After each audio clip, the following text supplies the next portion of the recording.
Halo pemirsa, saya bersama Jayadi Hanan. Kita mau membicarakan soal isu-isu terakhir nih. Isu-isu yang sebelum hari H, pencoblosan 14 Februari yang tinggal beberapa hari lagi. Bung Jay, selamat datang ke Cokro TV. Makasih, Bung Sahal. Ini kan ada beberapa isu menarik nih ya. Ya, ya. Lagi-lagi ini ada faktor Jokowi yang tetap menjadi tema pembicaraan penting. Memang Jokowi ini menarik sekali ya. Presiden yang mau turun tahta, tapi kok terus jadi posisinya di tengah-tengah panggung. Iya, jadi pusat sorotan. Betul. Nah, yang terbaru ini kan soal kritik dari berbagai kampus ya. Dari guru besar, dari sejumlah dosen, akademisi lah ya, yang keras terhadap netralitas pemerintah, terhadap politik dinasti, terhadap demokrasi ya, terhadap etika dan seterusnya. Nah, tapi di sisi lain kan kita tahu bahwa kalau kita baca hasil survei kan tetap 02 leading.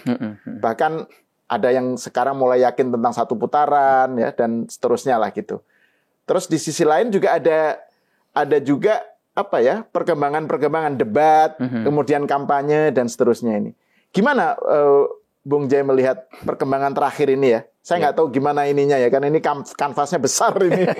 Iya. Mungkin dimulai dari soal ini, soal kritik para guru besar ya.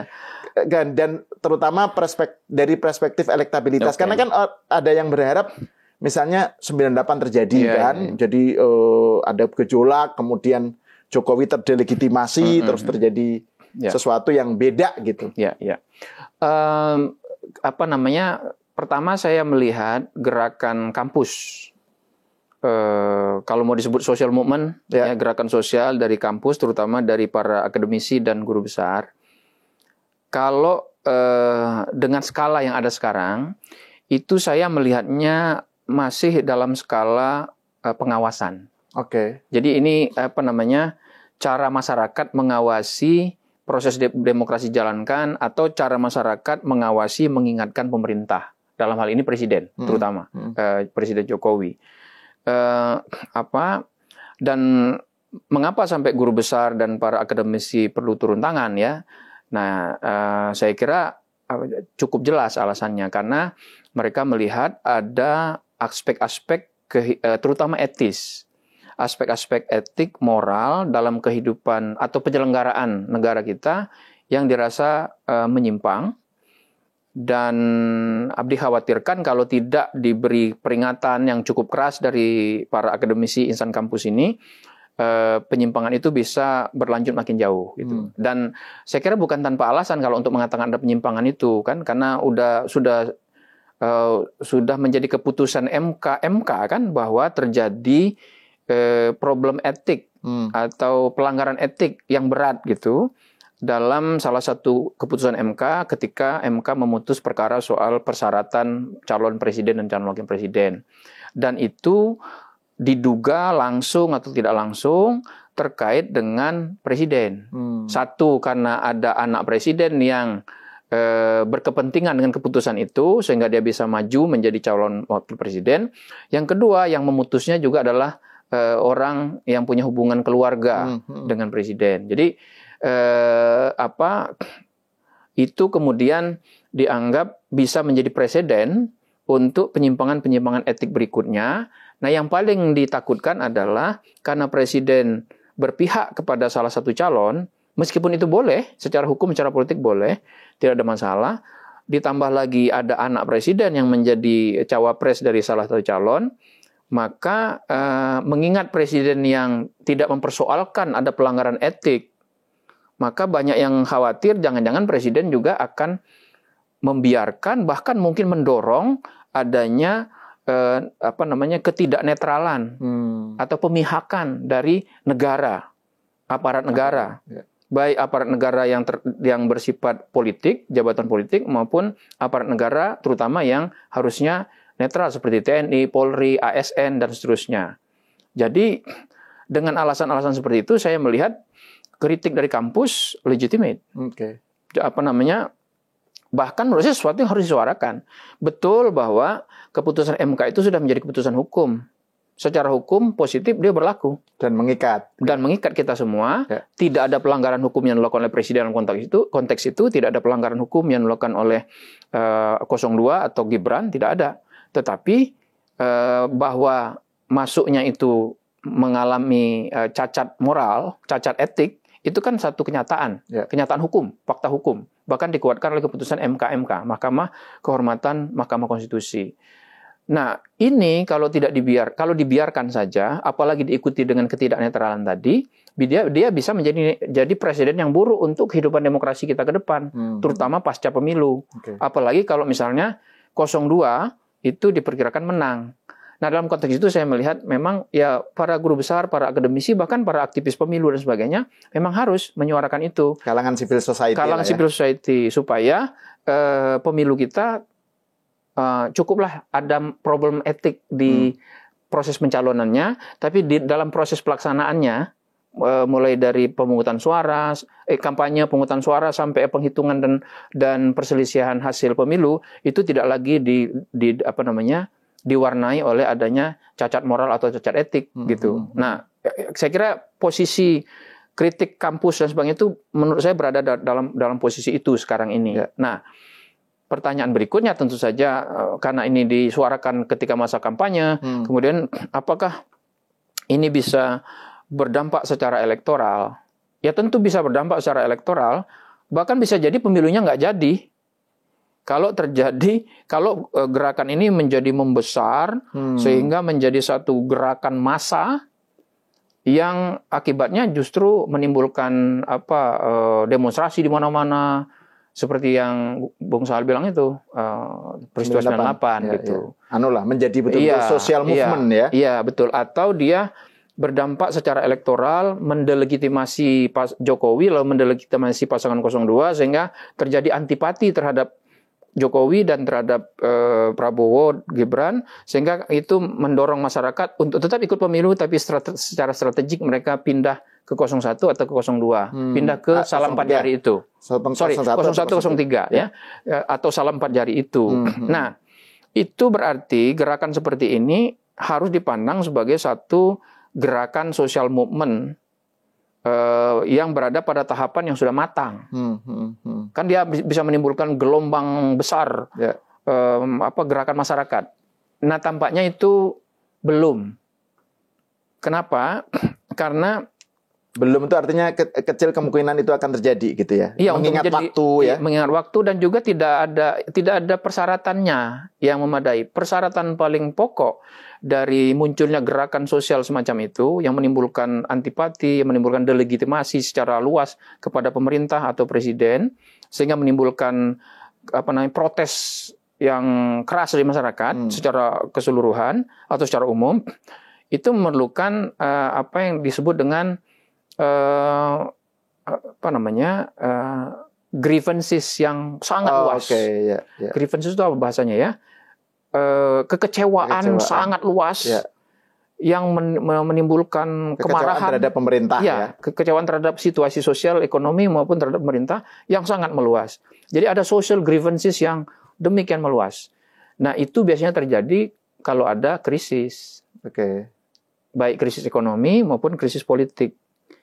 Nah, sementara kalau kita lihat sekarang dari berbagai ukuran ukuran objektif, misalnya pertumbuhan ekonomi, kemudian inflasi, kita stabil aja. Kalau ukurannya approval ratingnya Jokowi, gitu ya. Approval rating itu kan ujung.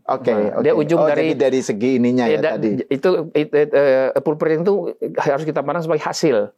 Hasil dari berbagai kondisi, antara lain kondisi tadi, inflasi rendah misalnya. Kalau menurut BI kan inflasinya sekitar 2,3%. Dan itu stabil.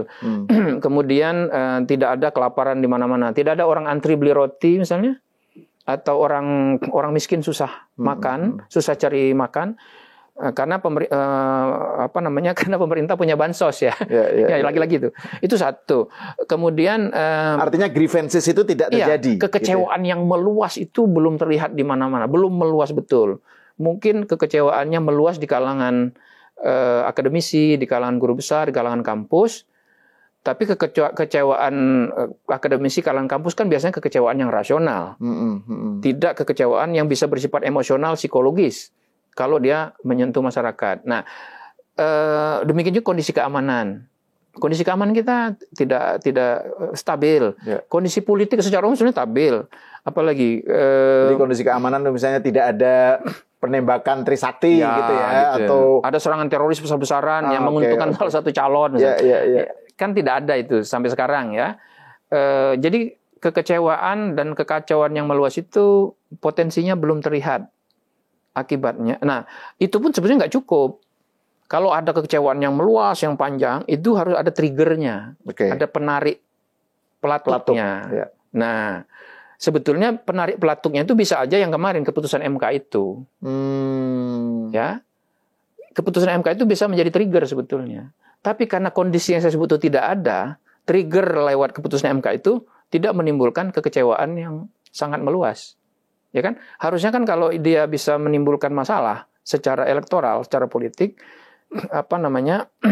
kekecewaan meluas, grievances itu, gerakan-gerakan di seluruh masyarakat, mahasiswa, petani dan sebagainya muncul di mana-mana, harusnya sejak Oktober kemarin. Nah, itu tidak terjadi. Kenapa? Karena memang secara sosial, secara politik, secara ekonomi, secara keamanan, kondisi kita cenderung lebih stabil saat ini. Tidak seperti tahun 98. 98 kan kekecewaan terhadap pemerintah sudah sangat luas sebetulnya.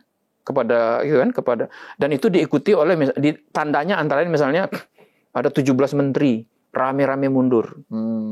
Nah, sekarang ada nggak gitu? Ada kemarin upaya untuk itu. Tapi apakah ada nih gerakan, misalnya kemarin, kalau misalnya kekecewaan guru besar itu diikuti, misalnya Pak Mahfud mundur. Ya. Lalu itu diikuti gerak gelombang mundur sampai berapa? 20 menteri, 15 menteri. Nah, itu bisa menimbulkan kekecewaan, instabilitas, menimbulkan instabilitas, dan itu bisa berkembang menjadi kekecewaan delegitimasi yang meluas, dan itu bisa menimbulkan dampak elektoral. Bukan hanya dampak elektoral, kalau dia berkembang jauh lebih luas lagi, malah pemilunya nggak jalan. Begitu. Jadi maka saya pertama tetap sangat memandang positif gerakan. Kita sendiri kan akademisi, saya sendiri orang kampus, peneliti. Jadi saya memahami berbagai dan itu perlu lah ya sebagai kritik terhadap kekuasaan gitu ya. Kalau tidak ada kritik seperti itu, gerakan masyarakat sipil yang keras seperti itu ya, mungkin kita sudah masuk ke periode ketiga, pemilu untuk periode ketiga sekarang. Kan ada gerakan 3 periode. Mulai awal 2022 sampai dengan pertengahan 2023 kan gerakan 3 periode itu masih terus disuarakan. Tapi karena kritik yang terus-menerus, kontrol yang terus-menerus dari masyarakat sipil, dari segala lapisan, termasuk jajak pendapat publik yang menunjukkan bahwa upaya itu tidak disukai publik. Akibatnya kan upaya untuk 3 periode itu menjadi mentah misalnya. Terlepas dari siapa yang mengupayakan gitu. Tapi kalau misalnya jadi kalau pemerintah takut ini akan menimbulkan gelombang yang terlalu besar, saya kira mengapa ini perlu? Maksud saya supaya pemerintah tidak berlebihan menghadapinya. Misalnya, maka saya sebetulnya ya sekalipun kita punya tentu saja bisa ada spekulasi bahwa gerakan ini misalnya ada unsur politik praktisnya atau apa. Sebaiknya saya kira pemerintah tidak masuk ke situ isunya. Sebaiknya ya pemerintah ya pertama memang ini secara normatif, secara undang-undang kan hak setiap orang, termasuk para guru besar. Ya. Yang kedua, sebaiknya kalau yang disasar presiden, ya presiden kan tinggal menegaskan saja sebetulnya. Jadi dan itu sesuatu yang Pak Jokowi sendiri kan juga bilang bahwa ini hak mereka. Tapi menurut saya itu tidak cukup. Tidak cukup. Harusnya presiden menegaskan saja bahwa misalnya ya, yang dikritikkan pernyataannya yang bilang presiden boleh lo kampanye misalnya. Nah, di lain kesempatan berikutnya presiden mengatakan saya hanya menegaskan soal aturan dalam undang-undang. Ya boleh begitu. Nah, sekarang kan ya tinggal presiden menegaskan itu hak demokrasi, dihargai segala macam, tapi kan ada sisi substansinya. Sisi substansinya adalah kekhawatiran pemerintah di bawah pimpinan Pak Jokowi itu bisa punya potensi untuk tidak netral, yang seharusnya netral, gitu. Kan Presiden tinggal menegaskan saja. Saya menegaskan kembali bahwa TNI, Polri, KPU, semua penyelenggara negara, apalagi ASN, itu harus netral. Ya, menyelenggarakan fokus pada tugas menyelenggarakan pemilu secara langsung, umum, bebas, rahasia, jujur dan adil. Misalnya kan bisa begitu. Atau mungkin kalau Presiden mau lebih menunjukkan kenegarawannya lagi, Presiden bisa mengatakan memang betul anak saya ikut kontestasi, itu sudah jelas. Memang betul saya punya pilihan saya pribadi, tapi yakinlah saya tidak akan menggunakan jabatan saya tidak akan menggunakan kekuasaan untuk menguntungkan salah satu pihak.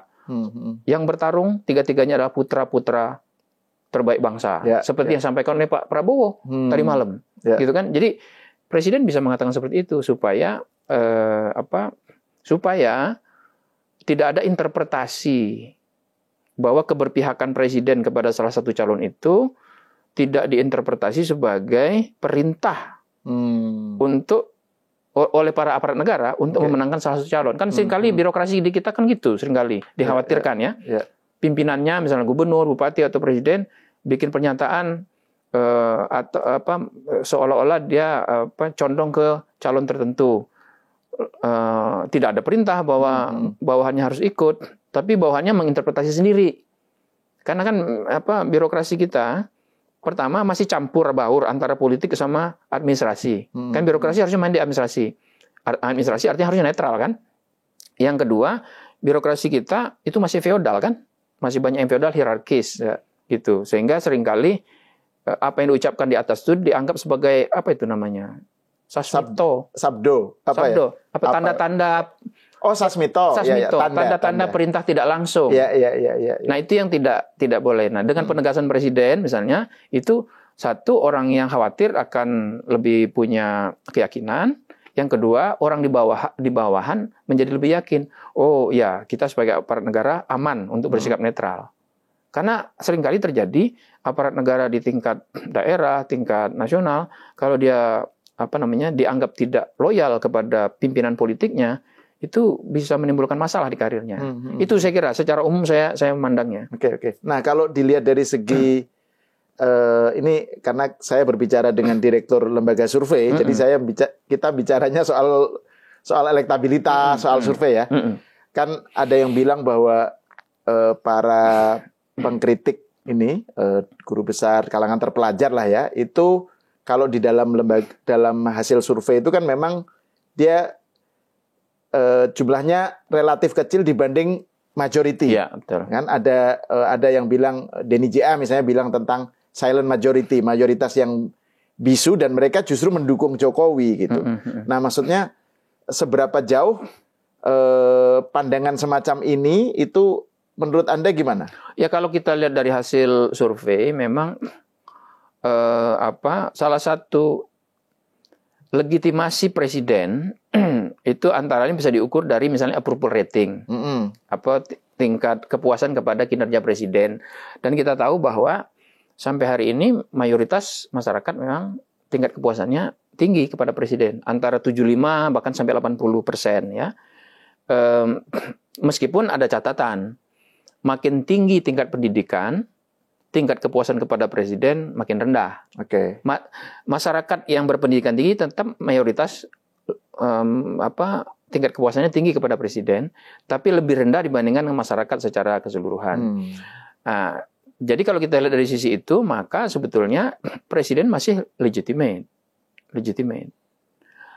Bukan para guru besar, para akademisi itu nggak tahu masalah ini, mereka tahu. Ya. Karena mereka tahu masalah ini, jadi maksud saya, presiden atau negara jangan menganggap apa yang mereka suarakan sebagai upaya mendelegitimasi presiden.